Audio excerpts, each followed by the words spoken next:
여기 한국과 매우 비슷하면서도 사실 전혀 다른 나라가 있습니다. 바로 북한인데요. 비록 남북한은 같은 한민족이지만 현재 전혀 다른 삶을 살고 있습니다. 이와 같은 상황 속에서 북한 주민들은 남한의 모습을 동경하며 목숨을 걸고 탈북하는 경우가 늘어나고 있는데요. 하지만 탈북민들이 한국에 도착했을 때 그들이 상상하던 한국과는 전혀 다른 모습을 보고 충격을 받곤 한다는데요. 그들은 한국에 와서 자신들이 알고 있었던 모든 것이 거짓임을 깨닫게 됩니다. 과연 탈북민들은 어떤 점에서 문화 충격을 받았을까요? 북한에서는 한국을 항상 가난한 나라, 도와줘야 하는 나라로 세뇌시키고 있습니다. 그러나 이는 과거의 이야기일 뿐 요즘은 북한 사람들도 남한의 진짜 모습을 잘 알고 있습니다. 그 이유는 전 세계를 강타한 한류가 북한에도 영향을 미치고 있기 때문인데요. 많은 북한 주민들이 단속을 피해 한국 드라마와 영화를 시청하며 한국의 실상을 접하고 있습니다. 이러한 영향으로 탈북민의 수는 매년 증가하는 추세입니다. 지난해만 하더라도 탈북민 수는 전년보다 6.3% 증가했다고 하는데요. 탈북민들은 한국의 화려한 모습에 놀라움을 금치 못하곤 합니다. 탈북민들이 느끼는 첫 번째 충격은 바로 흰 쌀밥입니다. 한국에서는 쌀이 너무 흔해 남아돈다는 표현까지 나올 정도인데 우리나라의 주식인 쌀 소비량은 오히려 계속 감소하고 있고 그 영향으로 쌀값도 떨어지고 있습니다. 이는 다양한 먹거리가 수입되면서 서구화된 식문화가 확산되었기 때문인데요. 이제는 건강을 생각해 흰 쌀밥 대신 현미나 보리를 섞어 먹는 사람들도 많습니다. 반면 북한에서는 매일 흰 쌀밥을 먹는 집은 상위 1%에 불과합니다. 북한에서는 쌀이 매우 귀하기 때문인데요. 다른 먹거리가 많지 않은 상황에서 쌀은 더욱 귀해지고 있습니다. 북한 노동자들의 월급은 3,000원에서 6,000원 정도인데 백미 1kg 평균 가격이 5,000원입니다. 10인분 정도의 쌀을 먹기 위해서는 한 달치 월급을 내야 하는 상황인 것이죠. 게다가 북한의 쌀에는 돌이 많이 섞여 있어 잘못 먹으면 맹장염에 걸릴 위험도 높습니다. 그래서 북한 주민들은 영양가가 별로 없는 중국산 쌀을 대안으로 먹고 있는데요. 쌀 대신 배급으로 나오는 젖은 옥수수 10kg이나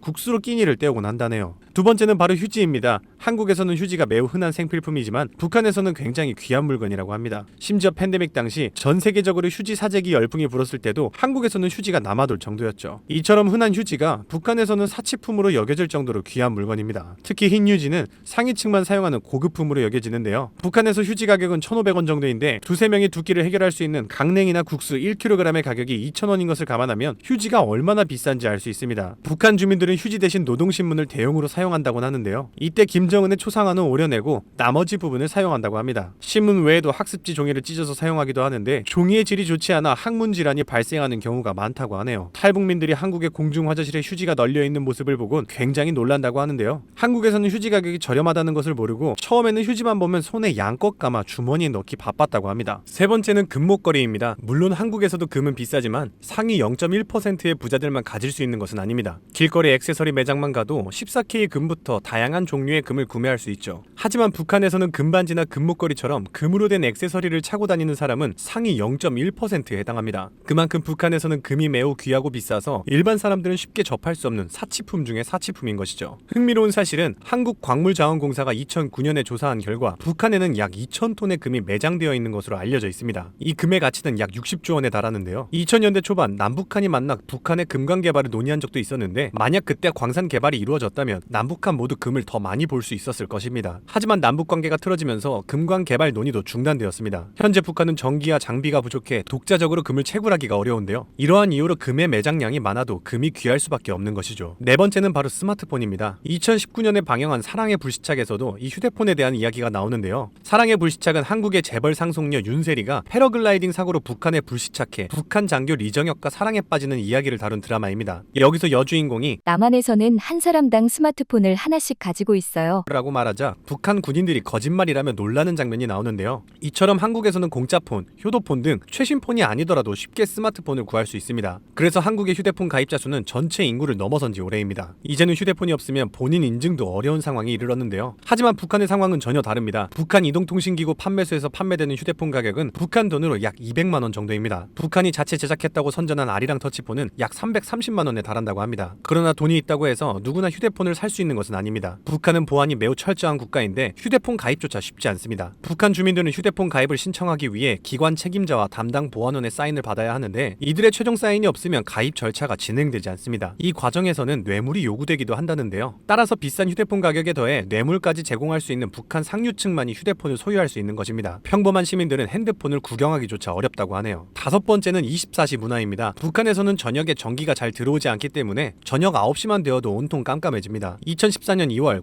우주 정거장에서 촬영한 한반도 사진에서도 한국과 중국은 밝게 빛났지만 북한은 불빛이 거의 없는 암흑에 덮여있는 모습을 볼 수 있었습니다. 그런데 한국에 오니까 새벽 3, 4시가 되어도 대낮처럼 환하고 사람들이 많이 다니면서 쇼핑도 할 수 있다는 사실에 놀란다고 합니다. 생각해보면 북한 사람들뿐만 아니라 다른 외국인들도 한국의 24시간 문화를 보고 감탄하는데 북한 사람들은 더욱 충격을 받았을 것입니다. 여섯 번째는 바로 바나나입니다. 한국인들에게 바나나는 정말 흔한 과일이죠. 편의점만 가더라도 낱개로 포장되어 팔기 때문에 다이어트를 하는 분들은 식사 대용으로 자주 먹기도 합니다. 하지만 이 바나나가 북한 사람들에게는 평생 한번 먹어볼까 싶은 귀한 과일이라고 하는데요. 결혼식이나 부모님 환갑잔치 같은 특별한 날이 되어서야 맛볼 수 있다고 합니다. 너무 귀하다 보니 어떤 집에서는 제사상에 바나나 모형까지 등장시키는데요. 바나나가 너무 비싸 구하지 못하겠으니 바나나 모형에 콩기름을 발라 진짜처럼 보이게 만드는 것입니다. 바나나를 쉽게 접하지 못하다 보니 이것을 먹는 법에 대한 에피소드도 있는데요. 바나나를 노란 오이인 줄 알고 껍질째 먹는 경우도 있다고 합니다. 바나나와 비슷하게 망고 같은 열대 과일도 북한에서는 쉽게 맛보기 힘든 과일입니다. 우리에게는 흔하다고 생각하는 것들이 북한에서는 귀하디 귀한 것이라니 도대체 왜 북한에서는 대한민국을 가난한 나라라고 애써 거짓 선동을 하는지 아쉽기까지 하네요. 제가 여러분들께 항상 평소에 이런 뉴스 썸네일만 잘 챙겨보시면 돈이 된다, 돈을 벌 수 있다라고 강조를 해서 말씀을 드리고 있는데요. 그 이유가 뭐냐? 부자들이 봤을 때 이런 사회적 이슈는 곧 돈으로 직결이 되고 돈이 몰리기 때문에 부자들은 항상 이런 사회적 이슈를 보고 그냥 흘러듣지 않고 꼭 생각을 전환해 본다라고 말씀을 드렸는데 이번에도 마찬가지예요. 여기 보시는 것처럼 전 세계 인공지능 AI 이슈가 지금도 끊임없이 나오고 있는데 이런 뉴스를 보시면서 여러분들은 어떤 생각을 하시는지 그냥 뉴스만 보고 끝내시는 건지 다시 제가 되물어보고 싶은데요. 제가 지난번에도 우리 구독자분들과 함께하는 주식으로 수익 내기 이벤트를 진행했었습니다. 당연히 무료로 진행했고요. 지난번에도 저에게 AI라고 남겨주신 구독자분들에게 이렇게 인공지능 사업 관련 대장주 가능성이 높은 딱 한 종목 바로 대원전선을 골라서 여러분들께 추천드렸었습니다. 내용을 보시면 아시겠지만 여러분들께서 어느 가격에서 사야 되는지 그리고 수익률이 몇 % 달성하면 팔아야 하는지 이렇게 세세하게 친절하게 말씀을 드렸었죠. 어떻게 됐을까요? 제가 추천을 드리고 지금 주가가 무려 330% 이상 급등이 나와줬습니다. 그래서 한두 달 만에 굉장히 많은 분들이 수익을 내셨을 거예요.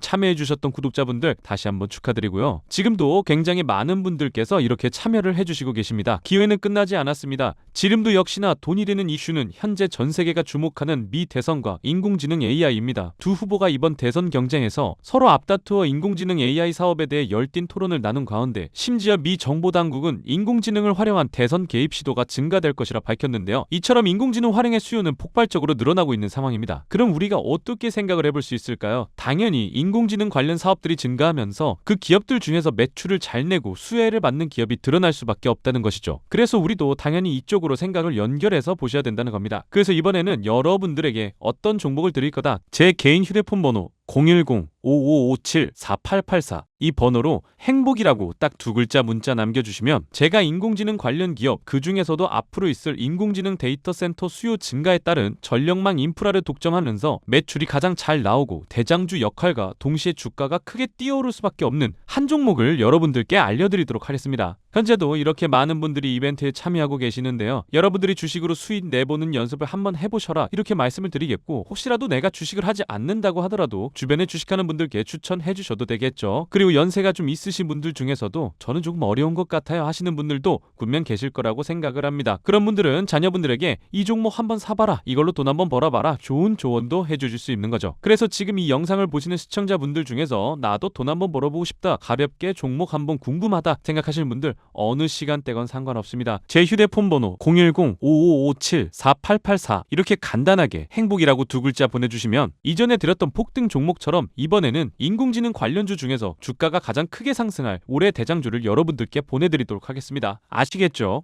010-5557-4884 행복이라고 딱 두 글자 문자 남겨주시면 여러분들이 이제 주식으로 수익 내보는 연습을 한번 해보실 수가 있다는 겁니다. 그리고 여러분들께서 수익 내서 꼭 영상으로 다시 돌아오셔서 좋아요, 구독 한 번씩 눌러주시면 정말 감사드리겠습니다. 오늘 영상은 여기서 마치겠습니다. 시청해주셨던 분들 모두 감사드리고 오늘도 행복한 하루 되시길 바라겠습니다.